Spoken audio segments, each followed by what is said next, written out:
Best varicose veins చికిత్సనే పొందండి. నొప్పి లేని చికిత్స కోసం సంప్రదించండి ఎబిస్ హాస్పిటల్.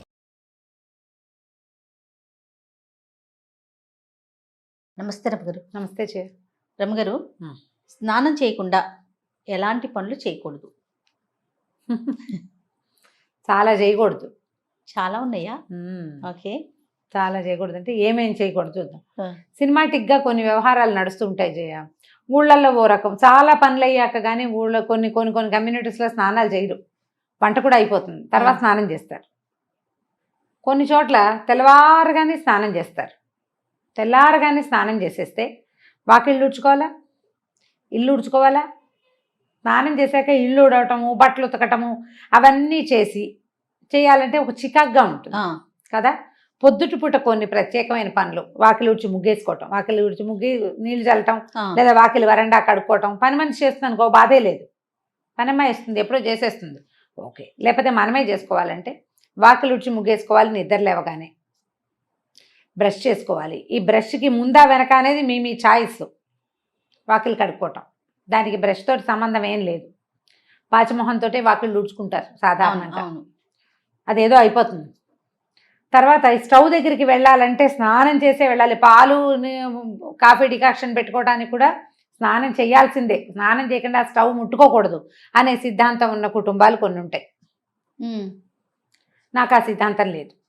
మా ఇంట్లో మడికి పొయ్యి వేరు, మామూలు వంటకి మామూలు పాలకి కాఫీలకి స్టవ్ వేరుగా ఉండేది. అది ఇది ఒకటి కాదు. మా చిన్నప్పుడు చాలా సంవత్సరాలు అలాగే ఉంది. పైగా మడి వంట చేసుకునేటప్పుడు పొద్దుటి స్టవ్ కడుక్కుని స్నానం చేసి స్టవ్ కడుక్కున్నాకే స్నానానికి వెళ్ళి అప్పుడు వంట, కడిగిన పొయ్యి మీదే వంట. ఇప్పుడు నేను కూడా అంతే చేస్తా. స్టవ్ వంట ముందు స్టవ్ తుడుచుకోవటం నాకు అలవాటు.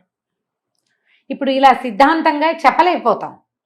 వాళ్ళ ఉద్యోగాలు, వాళ్ళ అవసరాలు, పిల్లల స్కూళ్ళు, మగవాళ్ళ ఆఫీసులు, వీళ్ళ సొంత ఆఫీసులు, వాళ్ళ ఇంట్లో ఉన్న పెద్దవాళ్ళు, ఇంట్లో ఏదైనా దేవతార్చన ఉంటే అక్కడికి వంట అందించటము, అన్నం వండేసి పొద్దున్నే దేవతార్చనకి ఇవ్వటము, ఈ బోల్డ్ వ్యవహారాలు ఉంటాయి కదా, దాన్ని బట్టి చేసుకుంటారు. స్నానం చేయకుండా దేవతార్చన చేయకూడదు, దీపారాధనలు చేయకూడదు, దేవాలయానికి వెళ్ళకూడదు, ఇతరుల ఇంటికి వెళ్ళేటప్పుడు స్నానం చేయకుండా వేరే వాళ్ళ ఇంటికి వెళ్ళకూడదు. మనం పక్కింటికి కాఫీ పొడప్పుకి అయితే పర్వాలేదు, ఓకే. కాఫీ పొడప్పు అయితే, కాకపోతే పొద్దునే వాళ్ళు ఎవరైనా పిలిచారు, వాళ్ళు స్నానం వచ్చాక చేద్దామని వెళ్ళకూడదు. వాళ్ళ ఇళ్ళ నుంచి వచ్చి స్నానాలు చేయకూడదు, అది తప్పు. ముచ్చట్లకి అట్లా వెళ్ళకూడదు అంటారా? ముచ్చట్లకైనా, ఏదైనా తాంబూలం తీసుకోవటానికైనా, ఎవరైనా గబుకొని మనకు అవసరం వచ్చింది ఏదో తెచ్చుకోవటానికైనా, ఒట్టి కాఫీ పొడి గురించి కాదు, కాస్త పెద్ద వ్యవహారాలు. ఎండెక్కాక స్నానం కాకుండా కొంచెం పొద్దెక్కక ముందే స్నానం చేయటం మంచిది. ఎవరైనా కూడా ఆరోగ్యం. బయటికి పనుల మీద వెళ్ళే వాళ్ళు స్నానం చేసి వెళ్ళాలి ఖచ్చితంగా. స్నానం చేసి దేవతార్చనో లేకపోతే ఒట్టిగా దేవుడికి ఒక నమస్కారమో చేసుకోవాలంటే స్నానం చేసి వెళ్ళాలి. ఎప్పుడు కూడా ఇంట్లో నుంచి బయటికి వెళ్ళేటప్పుడు, సాధారణంగా బయటికి వెళ్ళటానికి కాదు, పని మీద వెళ్ళేవాళ్ళు స్నాన నియమం ఉంచుకోండి. ఒకవేళ మీకు అలాంటి నియమం లేనట్టయితే దీన్ని యాడ్ చేసుకుని చూడండి, మంచి పాజిటివ్ రిజల్ట్ కనపడుతుంది. రాత్రికి స్నానం చేస్తాం అంటారు, రాత్రిపూట స్నానం చేసి పడుకుంటారా? రాత్రిగా స్నానం చేసాం, పొద్దునే స్నానం ఎందుకు, అది మొహం కడుక్కుని వెళ్ళిపోతారు. స్నానం చేయకుండా కార్యాలయాలకి వెళ్ళకూడదు. ఒకటి, లక్ష్మీదేవి సహించదుట వీటిని. ఓహో, అది యాడ్ చేస్తే తప్ప మనం పని చేయము. మరి సూర్యోదయం అయ్యాక స్నానం అనేది మన నియమం. రాత్రిపూట స్నానం అసలు ఆరోగ్యమే కాదు. ఎండాకాలం చెమట్లకు ఉండలేక ఏదో 8, 9 నీళ్ళు పోసుకుంటాం, కానీ అసలు రాత్రిళ్ళు స్నానం హెల్దీయే కాదు, చాలా బ్యాడ్ హెల్త్. సాయంత్రమే చీకటి పడుతూ ఉండగా స్నానం చేయొచ్చు. రాత్రిళ్ళు పడుకునే ముందు అన్నాలు తినేసి పడుకునే ముందు చెమట పోస్తుందని ఓ బకెట్ నీళ్ళు పోసుకుని పడుకుంటారు చూడు, వీళ్ళకి వాతపు బాధలు అధికంగా ఉంటాయి. ఆయుర్వేద వైద్యులు వద్దని చెప్తారు. రాత్రిపూట స్నానం చేయకూడదు, గర్భవతులు చేయకూడదు, బయట పీరియడ్స్లో ఉన్న వాళ్ళు చేయకూడదు, తర్వాత డెలివరీ అయిన వాళ్ళు, కొత్తగా డెలివరీ అయిన వాళ్ళు, పిల్లలకి పాలిచ్చేవాళ్ళు, వృద్ధులు, మెనపాజ్లో ఉన్నవాళ్ళు, తర్వాత ఏమో ఒళ్ళు నొప్పులు అవి బద్ధకము హెచ్చుగా ఉండేవాళ్ళు రాత్రిళ్ళు స్నానం చేయకూడదు. ఇంకెవరు మిగిలేరు? అదే కదా కదా, అందరినీ చెప్పేసాం. ఇంకెవరు మిగిలేరు? ఇప్పుడు రాత్రి చేసిన స్నానాలు లెక్కెట్టుకుని పొద్దున్నే నీళ్ళు పోసుకోకుండా బయటికి వెళ్ళిపోతే అదేం ప్లస్ అవ్వదు మనకి. పిల్లలు కూడా కొంతమంది స్కూల్స్కి వెళ్ళిపోతారు రమ్మగారు, నైటే చేసాం కదా అనేసి. పొద్దున్నే బ్రష్ చేసుకుని వెళ్ళిపోయే పిల్లల్ని కూడా చూసాను నేను. సూర్యోదయం తర్వాత స్నాన విధి అత్యావశ్యకము. మన ఆధ్యాత్మికమైన వ్యవహారమే ఇది. శుభ్రత కూడా. స్నానం చేసిన మొహానికి చేయని మొహానికి తేడా ఉండదు, మరి ఉంటుంది కదా. ఫ్రెష్నెస్, నీళ్లు మన పైనుంచి బాడీ పడతాయి. ఫీల్ అవుతుంది ముందు. అది మన మొహంలోకి వస్తుంది కదా. పైనుంచి మొహం కడుక్కుంటాం, మొహం కడుక్కుంటే వచ్చే ఫ్రెష్నెస్ మొహం కడిగినట్టే ఉంటుంది కదా. స్నానం చేస్తే ఉండే ఫ్రెష్నెస్ బ్రహ్మాండంగా ఉంటుంది. తర్వాత ఏంటంటే బ్లడ్ సెల్స్ యాక్టివ్ అవుతాయి. సన్నీళ్ళు పోసుకున్నాం అనుకో, జల్లు అంటుందా ఒళ్ళు ఒక్కసారి. ఆ జల్లు అనగా నరాలకి సత్తు వస్తుంది. స్నానము అత్యవశ్యకమైన విధి. అది మడికో దీనికో అంటే ఏదో భగవదర్చనకి మాత్రమే అనుకోకండి. మీ శరీరానికి మీరు చేసే అర్చన స్నానం అంతే. ఇది ఒక గుడి కదా, దేహమే దేవాలయము అన్నారు. ఆ ఆత్మ ఇందులో నిలబడింది. ఇది ఉన్నంత వరకు ఆత్మ హాయిగా అందులో ఉంటుంది, ఈ పిచ్చిగూట్లో. దీన్ని శుద్ధంగా ఉంచాలి కదా, దీన్ని యాక్టివ్గా ఉంచాలి, ఆరోగ్యంగా ఉంచాలి. ఇది ఉంటేనే అది ఉంటుంది, ఇది లేకపోతే అది ఉండదు. అవును. ఆత్మారాముడిని సంతోష పెట్టద్దు మనం. స్నానం చేయండి, అదే పెద్ద సంతోషం. తర్వాత సంతోషాలు మిగిలినవి. స్నానం చేయటం, అన్నం తినటం, వేళకి నిద్రించటం మానవ దేహానికి అత్యంత ఆవశ్యకమైన విషయాలు. కాబట్టి పూజ చేసుకోవాలి పొద్దున, దేవతా నమస్కారం చేసుకోవాలి పొద్దున్నే. మనకి విధులు చెప్తారు. మన కార్తీకము, మాఘము, వైశాఖ మాసం ఉదయకాల స్నానాలు. కనీసం ఆ 3 నెలలు 2 నెలలని చేసేయడమంటారా నాయన అని ఇలాంటి వాళ్ళు ఉన్నారండి. ఆ 2 నెలలు ఖచ్చితంగా పెట్టారు. ఈ నిత్య స్నానమే కాకుండా అప్పుడప్పుడు నదీ స్నానాలు, సముద్ర స్నానాలు కూడా పెట్టారు. తీర్థ స్నానాలు. ఎక్కడికైనా వెళ్తే, ఏ తిరుమల వెళ్ళాం అక్కడ చక్కగా తీర్థంలో స్నానం చేయటం. ఎక్కడికో వెళ్తాం, కంచికో కాశీకో వెళ్తాం, అక్కడ గంగానదిలో నదీ స్నానం ఎంత మంచిదో అది.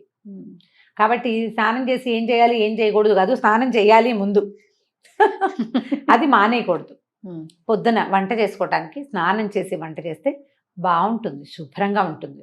తర్వాత స్నానం ఒక పవిత్రమైన భావన వస్తుంది. మనం ఏదైనా వండుకున్నాము, స్నానం చేసేసి శుద్ధంగా ఉన్నాం అనుకో, ఆ వండిన పదార్థాన్ని తీసుకెళ్ళి దేవుడి దగ్గర పెట్టుకోవటానికి బాగుంటుంది.